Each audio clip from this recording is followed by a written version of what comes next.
This is a Lenovo IdeaPad 5 Pro 16-inch AMD.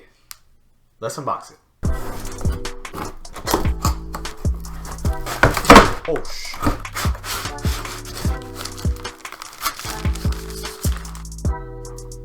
$135 watts.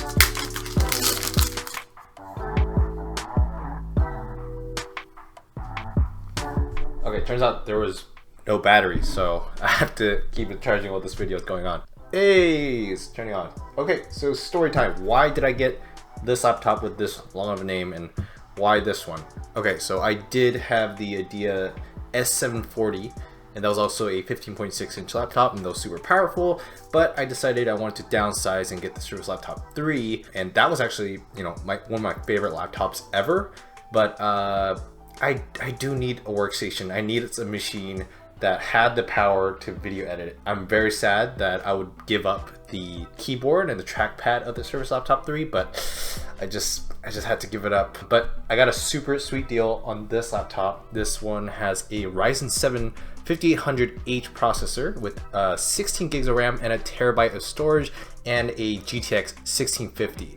So I thought by this time, you know, a 1650 laptops will be a lot cheaper now. Turns out because of the chip shortage, all the prices have gone up. So this is honestly the best deal that I could find in the market. So this laptop, I got it for just under 900 bucks at $899. With tax, it was about $950. So it was actually a really good deal. But before I ramble on about this laptop, let me tell you about our sponsor for this video, Skillshare. If you're an aspiring creator like me, or you're just trying to figure out your career path, Skillshare is your place for that. There's thousands of beginner, intermediate, and advanced level courses for all kinds of creative skills taught by creators for creators. Using Skillshare, I'm always looking to expand my skills as a video creator. I write a lot of outlines and scripts for my videos, which is why I'm really excited to be taking TechAlter's brand new course, Researching and Writing for YouTube. Honestly, I'm a huge fan of his, and it's super interesting to see his mindset and research methods on script writing and applying them to my own videos. Skillshare has so many courses coming out just like this, ad-free and in various languages. If you're interested, the first 1,000 of my subscribers to click the link in the description will get a 1-month free trial of Skillshare so you can start exploring your creativity today.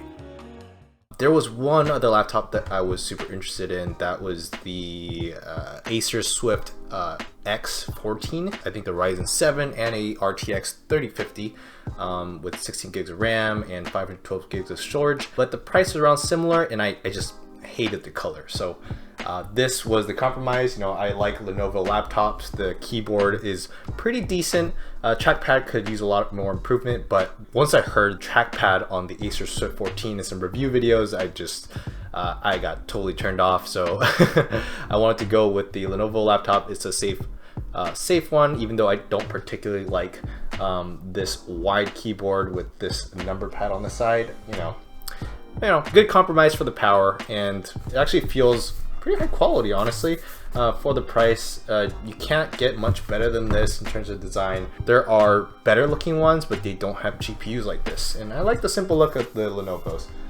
It's professional, it's not too gamery, and it's not too bulky. So yeah, the main reason I got this was I wanted something powerful where I'm not struggling with any kind of performance whatsoever. Well, it's not like I was struggling with the Surface Laptop 3, but I just couldn't do any 4K video editing, so I had to move on to a machine that at least had a GPU. But yeah, the feeling of this laptop is actually pretty high quality. I would say it does feel better than the IdeaPad S740 that I had 2 years back, and it's got a lot of ports, which I really love. On the side, you get a whole SD card slot, full size, 2 regular USBs. On the left, you have a signature Lenovo charging port that kind of shaped like a regular USB, a full HDMI port, a USB-C. I don't believe it's Thunderbolt, but it's got all the bells and whistles. It's also got a 3.5mm headphone jack, which is great, and it's just thin enough to not look too thick. I love the new rounded edges that Lenovo's been going with their newest laptops. Unfortunately, I just checked their website, and it seems like they just discontinued this laptop, but you know, I still want to make a video because I want this to be my long-term new workstation. And one of the really interesting thing about this laptop is that it's got a 120 Hz display. So unlike the S740 that I had, this one is not 4K. It's actually 2560 by 1600. It's a WQXGA display, but it's got 120 Hz refresh rate. That's actually my first Windows laptop with that kind of refresh rate. And also this is a 16:10 aspect ratio, which is perfect for me. I do prefer the Surface laptops 3:2 aspect ratio, but 16:10 is more than good enough for me. Much better than 16:9, which I had to deal with on the S740. And as I was going through the setup process, I found out that you get 3 months of Xbox Game Pass Ultimate, which is pretty cool. Now, a few things that I am worried about with this laptop as it's going through updates is the size of it. This is a pretty big 16-inch laptop. I do want it to be very lappable, which was important to me when I was using the Surface Laptop 3. And the trackpad, has it improved since the IdeaPad S740? It was decent there, but I know that Lenovo's made a lot of improvements there, and this is not a glass surface touchpad. So I am a little bit concerned about that, but you know, you'll get my full thoughts after a few weeks of me using this. But the keyboard already seems to be a lot better. It used to be a lot clickety clackety. There wasn't much travel to it. Felt like I was missing a lot of keys. I had to put some extra pressure to get the keys to actually work. But you know, it's already feeling a lot softer, much more relaxed to type on, which is a good sign. And another thing that I am concerned about are the speakers, which are at the bottom here.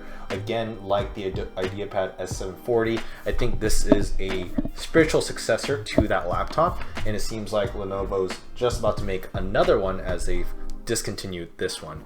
And there's actually so many different types of SKUs for this laptop. The AMD version is just one of the variants.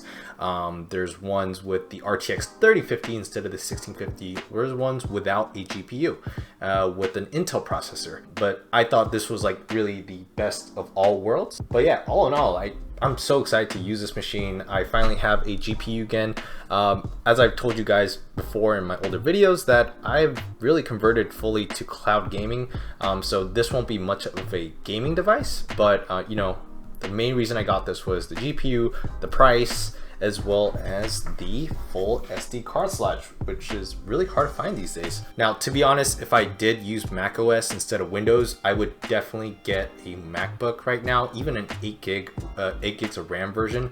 The new M1 chips are incredible, and Apple has been making some really good deal laptops these days. And in terms of value for the money, I don't think you can go wrong with a MacBook. It's kind of hard to recommend a Windows laptop right now, but out of all the options, I really came down to this and the Acer Swift X. And I just had to go with this one. It was prettier. I just can't with that yellow color. Alright guys, I'm gonna finish setting up this laptop. I'm super excited to make it my main workstation. I'll let you know how it goes. I hope you guys are interested in this laptop. Let me know down in the comments if you want a full review, and I'll see you guys on the next video.